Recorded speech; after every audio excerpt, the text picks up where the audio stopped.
मेरे मौसा जी की मोबाइल की शॉप थी। मैंने उनको कांटेक्ट किया कि मुझे ऐसे ऐसे मोबाइल रिपेयरिंग सीखनी है, तो मैं आपके पास आ जाता हूँ, मुझे रिपेयरिंग सिखा दो। तो उनके भी रिलेटिव थे, तो वे मेरे फूफा जी लगते थे, तो उन्होंने फूफा जी के पास भेज दिया। मैं फूफा जी के पास गया, वहाँ पे मैंने 1 साल हार्डवेयर की पूरी कोशिश करी, लेकिन मैं नहीं कर पाया हार्डवेयर। उसके बाद में मेरे फूफा जी ने मुझे सपोर्ट किया। उन्होंने बोला कि बेटा तुझसे हार्डवेयर नहीं हो पाएगा, तेरा हाथ इसमें चल ही नहीं रहा है, तो एक काम कर, तू पैसे कमा, जितना भी तुझसे सॉफ्टवेयर हो पा रहा है थोड़ा बहुत वो तू पैसे कमा, यहाँ से मेरी दुकान पे बैठ के और दिल्ली जा और कोर्स करके आ। अच्छा, उसके बाद में मैंने धीरे धीरे सॉफ्टवेयर करना स्टार्ट किया। उसके बाद में मुझे पता चला कि ऑनलाइन भी सॉफ्टवेयर होते हैं, कि जो मोबाइल की जो शॉप लेके बैठा है बंदा, उसको हार्डवेयर करना आता है। ये सारे है ना जो करते हैं, जो मोबाइल खोलते हैं, उनसे सॉफ्टवेयर नहीं हो पाता, उनसे माउस चलाना नहीं आता आधों पे, तो वो अनलॉकिंग करके देते हैं नेटवर्क की, और हम जो मोबाइल में जो सॉफ्टवेयर की प्रॉब्लम है वो फिक्स करके देते हैं हम ऑनलाइन। तो अब आपका बिजनेस आइडिया क्या है, मतलब आप क्या कर रहे हो अभी, और क्या अभी आप वहीं अपने जो रिलेटिव है उन्हीं की शॉप पे बैठते हो या अपना कुछ कर रहे हो, क्या कर रहे हो आप? नहीं सर, उसके बाद में ना मैं जब ऑनलाइन फील्ड में आया तो उसके बाद मेरा बढ़िया ग्रो हो गया। मैं एक एक दिन में 3-3 हज़ार 4-4 हज़ार रुपये भी कमा रहा था। उसके साथ में कहाँ से, मतलब अपने रिलेटिव के वहां पे बैठ रहे थे शॉप पे या अपना इंडिपेंडेंटली कैसे कमा रहे थे? नहीं, मैं वहीं पे फूफा जी की दुकान पे ही था उस टाइम पे। हाँ। तो उसी टाइम पे मैंने ऑनलाइन का स्टार्ट कर दिया। जब मैं सीख के गया तो मैं फूफा जी की दुकान पे बैठा। उसके बाद में फूफा जी ने कहा तू एक काम कर, तू यहाँ पे टेम्पर भी लगाया कर मोबाइल में। जब अच्छा चल गया तो फिर मैंने वहाँ से भी क्विट कर दिया। उनको बोला कि टेम्पर वेम्पर छोड़ दो, अब तो बढ़िया चल गया अपना। तो अच्छी तरह उनसे मैं कहा फूफा जी आपने बहुत सपोर्ट किया, मैं अपना कर रहा हूँ कुछ। तो फिर मैं घर पे आके बैठ गया। घर पे आके बैठा, लैपटॉप मेरा खुद का भी नहीं था, चाचा जी का लैपटॉप था, उनसे स्टार्ट करा, ऑनलाइन काम करता रहा। आज की डेट में धीरे धीरे करके 5 साल 6 साल होने को आए। मेरे करीब 1500 से ज़्यादा मैं मोबाइल की शॉप कवर कर चुका हूँ पूरे ऑल ओवर वर्ल्ड की। मतलब आप एग्जैक्टली क्या करते हो? उन मोबाइल शॉप्स को आप बताते हो कि इस तरह से मोबाइल के सॉफ्टवेयर में जो इश्यूज आएंगे वो मैं फिक्स कर सकता हूँ। हाँ। और उनके पास जो कस्टमर्स आते हैं उनका आप जो भी काम है वो रिमोटली करते हो अपने घर से बैठ रिमोटली करता हूँ। और अभी आप अपने घर से ही ऑपरेट कर रहे हो? अभी बस 2 महीने पहले एक ऑफिस लिया है, अभी उससे कर रहा हूँ। वो कहाँ पे लिया है? वो बड़ौत में लिया है। जहाँ के आप रहने वाले हो वहीं पे? हाँ, वो मेरे घर से 7 किलोमीटर दूर पड़ता है वो। ऑफिस क्यों लिया है? वहां पे आप अकेले हो या आपकी पूरी टीम है? वो सर इसलिए लिया है क्योंकि अब मैं ना एक नई चीज़ भी स्टार्ट कर रहा हूँ। मेरा जितना भी काम है मेरा B2B है, मैं बिजनेस टू बिजनेस काम कर रहा हूँ। तो मेरा क्या है, मैं सोच रहा था कि मैं इसमें भी कुछ ऐड करूँ।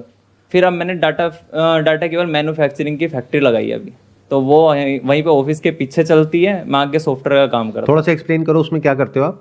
उसमें डाटा केबल बनाते हैं हम, डाटा केबल मैन्युफैक्चरिंग करते हैं। रॉ मटेरियल लेके जाता हूँ दिल्ली से, वहाँ पे डाटा केबल बनाता हूँ और फिर वो सप्लाई करने का भी काम स्टार्ट हुआ नहीं, अभी मैन्युफैक्चरिंग हो रही है। कॉस्ट कितनी आती है, मतलब जैसे अगर मार्केट में वो बिकती है मान लो 150-200 रुपए की, तो आपकी कॉस्ट कम आती है कंपैरेटिवली? बहुत ज़्यादा सर। कितनी आ जाती होगी? पैकिंग भी लगा लो तो 16 रुपये। 16 रुपए की। और मार्केट में कितने की बिकती है वो अमेजोन वगैरह पे? अमेजोन पे तो सर 250 की 300 की बेच लो, लेकिन हम B2B काम कर रहे हैं तो हमें करीब 45 की सेल करनी पड़ती है। तो आप B2B सेल करते हो, यानी कि आप सीधा मोबाइल वालों को देते हो, जो मोबाइल शॉप ओनर्स है उनको देते हो जी। या जो अमेजोन पे बेचते हैं आप चाहे तो उनको भी दे सकते हो अगर चाहो अभी तो? उनसे भी बात चल रही है मेरी। अभी मैंने उनको भी रीच किया है, क्या कि उनका पहले से ही ग्रो करा हुआ एक अमेजोन का सेलर अकाउंट है और वे मुझको बोल रहे हैं कि आप प्रोडक्ट बनाओ और मुझको दो। तो अब एक बात बताओ, अब आप ये 2 काम कर रहे हो, एक आप ये कर रहे हो जो मोबाइल शॉप से आपने टाइप कर लिया है जी, मोबाइल में जो भी सॉफ्टवेयर के इश्यूज आते हैं उनको फिक्स करते हो जी, और अब आपने ये नया काम अभी अभी शुरू किया है जी। तो अब क्या ऐसा कुछ है आपके माइंड में जो आप मेरे से डिस्कस करना चाहते हो? हाँ सर, क्या है, मैं सही कर रहा हूँ सर, क्योंकि काफ़ी लोग बोलते हैं कि भाई तो अपने ना काम से भटक रहा है।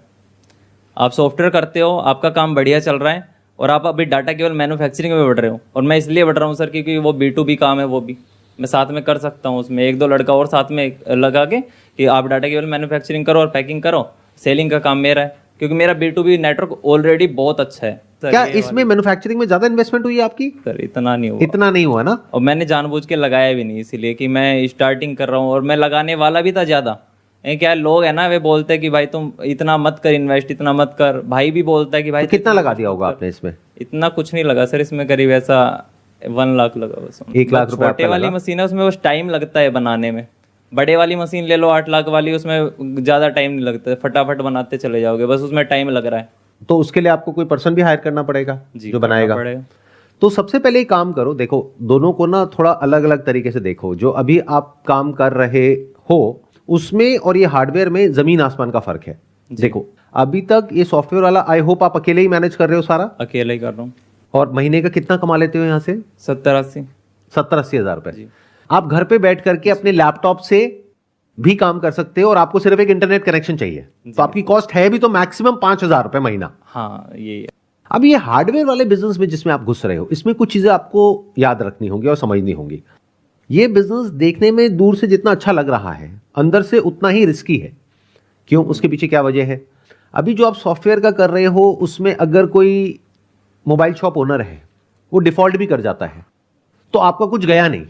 उसने एक दो मोबाइल आपसे रिपेयर कराए और आपको समझ आ गया चोर है, उस पर आपने काटा मार दिया। जी सर, ये तो अभी आप कह रहे हो आपका नेटवर्क है 1500 शॉप्स का, राइट? जी सर। इसमें से इंडिया में कितनी और इंडिया के बाहर कितनी है? इंडिया के बाहर तो सर 50 करीब होगी बस। अच्छा, ठीक है, तो मेनली इंडिया में ही है। सर इससे ज़्यादा मैं बढ़ा सकता हूँ, लेकिन इससे ज़्यादा मैं अकेला कवर नहीं कर पाऊंगा और मैं किसी पर ट्रस्ट नहीं कर पाता इतनी जल्दी, तो मैं इसलिए किसी को हायर भी नहीं कर रहा हूँ। आपको डर ये है कि अगर किसी को आपने हायर किया और उसको पता लग गया कि ये वाले लोग हैं जी, वो उनको डायरेक्टली अप्रोच कर लेगा जी एक्चुअली, और वो अपना काम शुरू कर लेगा। जी एक्चुअली इसमें पूरे ऑल ओवर इंडिया में करीब 2 लाख सॉफ्टवेयर इंजीनियर बैठे हैं मेरी लाइन के, लेकिन उसको इस वाली लाइन का नहीं मालूम। और इसको मालूम है तो वो इतना बड़ा नेटवर्क बनाने में उसको टाइम लगता है। मैंने बचपन से ये स्टार्ट कर रखा है।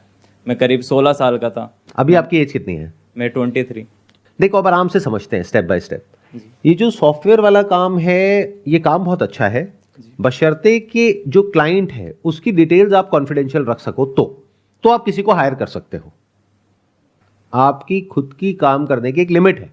जी, अभी आप जो पैसा कमा रहे हो वो अपनी स्किल से कमा रहे हो, यानी जो टाइम लगाते हो उसके बेस पे आप पैसा कमाते हो। जी, अगर आप बहुत पैसा कमाना चाहते हो, अब 2 ऑप्शन है आपके पास में, या तो आप खुश हो 50-60 हज़ार रुपए महीने से, जो आपसे बात करके मुझे समझ आ रहा है आप नहीं हो, तभी आप ये हार्डवेयर वाले इसमें लाइन में एंटर कर रहे हो। तो पहले सॉफ्टवेयर वाले की बात करते हैं। इसको कैसे बढ़ाना है? इसको बढ़ाने के लिए आपको अपनी एक ऐसी टीम रखनी है जिनको पता ना हो कि ये जो ऑर्डर आ रहा है ये कहां से आ रहा है, यानी वो जो आपका नेटवर्क है उसके बारे में उनको पता नहीं होना चाहिए। अब कोई दिक्कत नहीं है, आप समझ गए मेरी बात? जी। अगर क्लाइंट रिलेशनशिप आप मेंटेन कर रहे हो, काम कोई और कर रहा है, नाम आपका है, और ना क्लाइंट को पता है कि ये कोई और कर रहा है, ना उनको पता है कि क्लाइंट कौन है, तो क्या दिक्कत है? नहीं, ये अच्छा है, अच्छा है ना? That is one. इससे बेनिफिट क्या होगा कि अभी आपने कहा कि मैं अपने नेटवर्क को और बड़ा कर सकता हूं, तो बड़ा करो, टीम रखो। अगर एक आदमी को आपने 20-25 हज़ार रुपए भी दिया और उससे 75 हज़ार का काम लिया, तो 50 हज़ार रुपए तो आपने कमा लिया ना। प्लस आपको बेनिफिट क्या हुआ? आप फ्री हो गए। हाँ, आपका टाइम बच गया। अब उस टाइम में कुछ और करो। अब क्या कर सकते हो? देखो, 2 काम करते हैं। एक है श्योर शॉट जो पक्का चलेगा, एक है जिसमें थोड़ी सी गड़बड़ होने के चांसेस है। वो श्योर शॉट क्या है? जो आप अभी तक करते आए हो पिछले 4-5 साल से, यानी ये मोबाइल में जो सॉफ्टवेयर के इश्यूज आते हैं उसको रिमोटली आप फिक्स करते हो। इस काम को आप बढ़ाओ जितना बढ़ा सकते हो। ये काम श्योर शॉट है कि ये चलेगा। अब आती है दूसरे काम की बात, वो है हार्डवेयर वाला जो आप कर रहे हो। ये काम देखने में बहुत आसान लग रहा है, बट एक्चुअल में बहुत रिस्की है। उसके पीछे वजह क्या है? इसमें एक प्रोडक्ट की कॉस्ट है, एक जो लेबर काम करे उसकी कॉस्ट है जी, एक इलेक्ट्रिसिटी की कॉस्ट है, पैकेजिंग की कॉस्ट है, बहुत सारी कॉस्ट है जी, एक्चुअल कॉस्ट।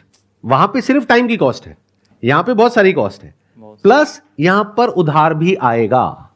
हाँ, इसको सोच करके चलना होगा कि जब आप किसी शॉप को दोगे माल, तो वो कहेगा कि आप भेज दो, 1 हफ्ते में पेमेंट आ जाएगी, 1 हफ्ते का 1 महीना हो जाएगा, ये चीज होती है, फिर 1 महीने का 2 महीना हो जाएगा, फिर 3 महीना हो जाएगा। तो कैश फ्लो के इश्यूज आएंगे। और प्लस जो आप कॉस्ट कैलकुलेट कर रहे हो, आप कह रहे हो 15-16 रुपए आ रही है, वो एक्चुअल में 15-16 नहीं होगी जब आप बाकी सारी कॉस्ट ऐड करोगे उसके अंदर। क्योंकि अभी तक आप अपने घर से कर रहे थे और सॉफ्टवेयर का कर रहे थे, तो आप कॉस्ट थोड़ा गलत तरीके से कैलकुलेट कर रहे हो। जब आप एक्चुअल में देखोगे कि कॉस्ट कितनी आ रही है, यानी जो लेबर है उसकी सैलरी ऐड करो, क्योंकि आप कह रहे हो जो सस्ती मशीन है 1 लाख रुपए वाली, उसमें काम थोड़ा धीरे होता है, और 8 लाख वाली में फास्ट होता है, जी, क्योंकि उसमें ऑटोमेटिक हो जाता होगा काफी कुछ, ऑटोमेटिक बहुत, बट उसमें 8 लाख भी तो लग गया ना। हाँ, तो आपने 1 लाख से शुरू किया, तो आउटपुट कम है, जी, उसके लिए आपको लोग रखने पड़ेंगे, 1 या 2 या 3 जितने भी। तो उस कॉस्ट को भी कैलकुलेट करो। जब वो कैलकुलेट करोगे तो हो सकता है कॉस्ट आपको आ जाए 40 रुपए और आप आगे 45 का बेच रहे हो, तो यहां पे गड़बड़ हो गई। हाँ सर, नंबर 1। नंबर 2, यहां पे आपका कंपटीशन है, और जितने भी मैन्युफैक्चरर्स हैं उन सब से। वहां पे एक बहुत बड़ा फैक्टर आ जाता है कि किसमें उधार फेंकने का दम ज्यादा है, किसकी जेबें कितनी गहरी हैं। इसको बोलते हैं डीपर पॉकेट्स, जैसे फॉर एग्जांपल ऑटोमेटिक मशीन्स बहुत लोगों ने लगाई होगी, जब ये मशीन मिलती है इसका मतलब लोगों ने लगाई है, तो वो जो ऑटोमेटिक मशीन्स लगा के बैठे हैं वो भी उन्हीं को अप्रोच कर रहे हैं, और वो हो सकता है कम मार्जिन पे भी खेल जाए जी, क्योंकि वो तो सीधा ब्याज की कैलकुलेशन करेंगे। जब मैन्युफैक्चरिंग आ जाती है ना तो गेम पूरी पलट जाती है।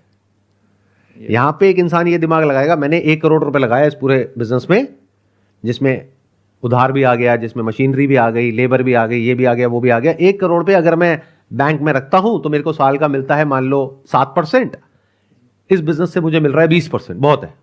तो उसके माइंड में पहले ही फिक्स है कि मुझे साल के एंड में 20% की रिटर्न चाहिए। तो ये जो लोग आपको कह रहे हैं कि आपका एक काम बहुत अच्छा चल रहा है, क्यों हार्डवेयर में घुस रहे हो, वो पूरी तरह से गलत नहीं है। क्यों? क्योंकि ये जो हार्डवेयर वाली गेम है इसको समझने में आपको 1-2 साल लगेंगे अभी, लेकिन तब तक देर हो जाएगी, तब तक पता लगेगा आपको 10-20 लाख का नुकसान हो गया। अभी समझ आ जाए तो बेटर है जी, राइट? इसीलिए आया हूं। हाँ, तो मैं ये नहीं कह रहा कि इस काम को मत करो, करो, लेकिन थोड़ा संभल करके करो, मार्जिन अच्छा रखो शुरू से ही, हर चीज को फैक्टर इन करके चलो। कुछ बैड डेट भी होगा, यानी कुछ लोग ऐसे भी होंगे जो माल ले लेंगे, पैसा नहीं देंगे, कुछ भी बहाना कर देंगे कि भैया आपके प्रोडक्ट में तो कंप्लेंट आ रही है जी, उसके बाद में पूरा का पूरा लॉट अटक गया, पूरा पैसा अटक गया तो पैसा डूबेगा। ऐसे लोग मिलेंगे आपको जिनकी नीयत खराब होगी, वो कहेंगे अरे भेज दो, कोई नहीं, हमारे पास बहुत सेल आ रही है, वो ले लेकर के रखते जा रहे हैं। मान लो आपसे 4 लाख का माल ले लिया और आप भी खुश हो गए कि मेरा 4 लाख का बिक गया, उसके बाद में कहा नमस्ते जी। तो इस लाइन में बड़े ध्यान से चलना, इसको ऐसे देख करके चलना कि मेरे को इससे ऊपर का माल किसी को नहीं देना है, इससे ऊपर का उधार एक अकाउंट पे नहीं होना चाहिए जी। जैसे फॉर एग्जांपल अगर आपने सारा ही माल उठा करके 2-3 बंदों को दे दिया, अपना जो भी प्रोडक्शन है, तो आपका रिस्क बहुत ज्यादा हो गया। बट अगर वो माल आपने 20 बंदों में डिवाइड कर दिया तो आपका रिस्क कम हो गया जी। तो मेरा सजेशन आपको यह है कि आप जितना हो सके अपने सॉफ्टवेयर वाले काम पे फोकस करो, इसको बढ़ाओ। और इसको आप अकेले तो नहीं बढ़ा सकते, तो टीम रखो। टीम को मैनेज करने के लिए अगर सॉफ्टवेयर बनवाना पड़े तो बनवा लो। हाँ सर, वो उसमें भी इन्वेस्टमेंट होगी, मान लो 50-60 हजार रुपए की, लाख रुपए की। यानी कि जिस सॉफ्टवेयर के थ्रू वो मोबाइल शॉप कंपनीज काम कर रही है उसमें डायरेक्टली उन लोगों को एक्सेस नहीं मिलेगा, उसके बीच में एक लेयर आ जाएगी जहां से कि उनको नहीं पता लगेगा कि ये काम कहां से आया और उनको नहीं पता लगेगा कि ये काम किसने किया। वो उसको प्रोटेक्ट करेगा जो आप चाहते हो, यानी कि आपके डेटा को। जी। ऐसा हो तो फिर मैं हायर ही कर लो, बहुत लोग हायर कर लो, बहुत बड़ी कंपनी बना। तो यही करो, तो ऐसा एक सॉफ्टवेयर बनवा लो। वो आप खुद नहीं बना पाओगे, वो किसी आईटी कंपनी से बनवा लो। उनको बताओ कि मेरी ये रिक्वायरमेंट है कि ये डेटा वहां नहीं पहुंचना चाहिए और ये लोगों के बारे में उनको नहीं पता लगना चाहिए। हर क्लाइंट को एक यूनिक कोड असाइन हो जाएगा। अब वो किसी को नहीं पता कौन है ये, वो आपको पता है। आप मास्टर एडमिन हो, आपको पता होगा, पीछे से आप देख सकते हो, बट उनको नहीं पता होगा। ये इंफॉर्मेशन अपने पास रखो और टीम को बढ़ाते चले जाओ। और ये काम बहुत बढ़िया है क्योंकि इसमें मार्जिन बहुत अच्छा है और रिस्क कुछ भी नहीं है। रिस्क कुछ भी नहीं है। और इसमें दिमाग ये लगाओ कि आप सर्विस और अच्छी कैसे दे सकते हो, क्योंकि अभी आप अकेले सारा कुछ कर रहे हो। तो आई एम अज्यूमिंग कि कई बार एकदम से वर्कलोड बढ़ता होगा तो काम डिले भी हो जाता होगा। हाँ सर, होता है ना ऐसा। अभी जैसे बाहर आया हूँ तो ये मोबाइल अब स्विच ऑफ है, अब काम रुका हुआ है। एग्जैक्टली। अगर आप बीमार पड़ गए या कहीं हॉलीडे पे चले गए या अभी यहां पे आए हुए हो, जी। जैसे ही आप डिस्कनेक्ट हुए इंटरनेट से, आपका जो काम है वो बंद हो गया, तो अब वो किसी और से काम कराएंगे। जी। उनका काम नहीं रुकने वाला क्योंकि क्लाइंट उनके सर पे बैठा है। वो कह रहा है मुझे तो अभी चाहिए, ये तो वो किसी और से कराएंगे, तो आपका एक कॉम्पिटिटर खड़ा हो गया। इसीलिए कह रहा हूं, अगर इस बिजनेस में आपको कुछ बड़ा करना है तो आपको ऐसी सर्विस देनी है जिससे कि आपकी मोनोपोली क्रिएट हो जाए।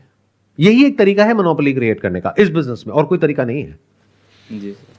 क्योंकि देखो बेसिकली क्या हो रहा है कि कस्टमर उनके पास आया, कस्टमर को उन्होंने बोला कि 1000 रुपए लगेंगे, आपको उन्होंने दिया 300 रुपए, 500 रुपए आपसे काम कराया, बाकी 500 रुपए उनका। ऐसे ही होता है जी, ऐसे ही और आपको नहीं पता आगे वो कितना पैसा ले रहे हैं। बिल्कुल नहीं पता होता। तो अब इस बिजनेस में खेल क्या है, उनके पास मार्जिन तो बहुत है, उनको काम फटाफट चाहिए। हाँ, तो अगर इसको आप क्रैक कर पाओ, यानी टर्न अराउंड टाइम सबसे फास्ट दो पूरे इंडिया में या पूरे वर्ल्ड में, तो आप जीत जाओगे। वो आप तभी कर सकते हो जब आपकी टीम है, अकेले नहीं कर पाओगे। बिल्कुल नहीं कर पाऊंगा, ये मैं जानता हूं। तो अगर आप किसी तरीके से अपनी टीम बनाओ और जो टर्न अराउंड टाइम है सिर्फ उस पर फोकस करो, बाकी सब भूल जाओ। यानी ये हार्डवेयर बिजनेस को भूल जाओ, इसको भूल जाओ, उसको भूल जाओ, सब कुछ भूल करके सारा अपना अटेंशन एक ही जगह पे लगा दो कि अगर अभी मेरा टर्न अराउंड टाइम है 1 घंटा, क्या मैं उसको 5 मिनट कर सकता हूं? क्योंकि अगर वो हो गया और मैं एक मोबाइल शॉप ओनर हूं, फिर मैं किसी और से नहीं कराऊंगा। अगर कोई और बंदा आधा घंटा ले रहा है उसी काम को करने का, आप 5 मिनट ले रहे हो, तो मैं आपसे कराऊंगा। ये बात होती है सर, हमारी फील्ड में बहुत है ये चीज़। जिसको जल्दी सर्विस मिल गई वो उसी के पास जाएगा। उस कभी कभी कस्टमर को पैसे मायने नहीं होता। अगर मैं ना 1000 का दे रहा हूँ सर्विस और कोई 1500 की दे रहा है, वो मेरे पास 1000 का करवाएगा। लेकिन अगर वो 1500 की जल्दी करके दे रहा है तो 1500 के पास ही जाएगा। तो आप दिमाग लगाओ कि जो काम में मैं ऑलरेडी एक लेवल पे पहुंच चुका हूं, उसको नेक्स्ट लेवल पे कैसे लेकर के जाऊं, और वही मैं आपको बता रहा हूं।